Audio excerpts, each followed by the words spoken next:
This is the story of a mother who was nearly killed by her own son.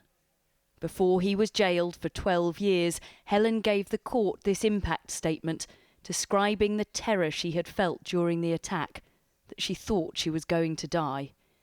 Now she wants to speak out about the taboo of child-to-parent violence. He went wallop straight round my head and face. He had a knife to my throat and pointing, one in my back. 4 hours I was in this kitchen by then. Eventually he let me out, got through to the lounge. He said, sit on the rug. And as I sat down on the rug, he come behind me and he was strangling me. If he hadn't let go when he did, I wouldn't be here at all. Helen's son Sean had just been released from prison for attacking her 2 years earlier. His violent behaviour had started as a child. Schools, doctors and social workers couldn't help. Eventually, she gave up asking. You couldn't control him, you couldn't do anything with him, couldn't reason with him. It was his way or no way, and if not, he'd just explode. We asked police forces to tell us about violence to parents at the hands of their child or stepchild of any age. 92,000 calls were recorded in a 3.5-year period.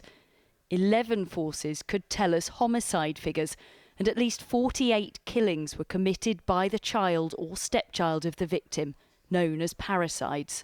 90% of cases of parricide involve sons.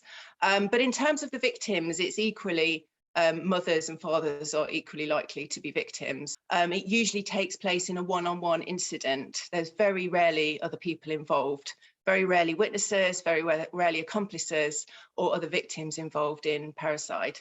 Dr. Holt has been researching child-to-parent violence for 15 years and wants more understanding of it before it leads on to the most serious crimes.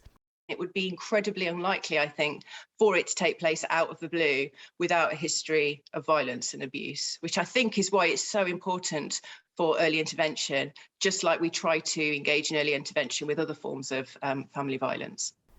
As soon as you're aware of anything, I'd just get help. Do you think there needs to be more help, though? There does, yeah. More understanding of this as an issue? Yeah, there is. There needs to be more put in place and support for families. I've still got that fear if he does come out, because he always tries to come back.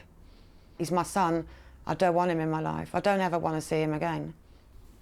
That must be quite hard to say. Yeah, it is hard, but I have to sit there and think what he did. And what if he had have killed me? You know, he kept me prisoner in my own home for over 6.5 hours and then pursued to strangle me.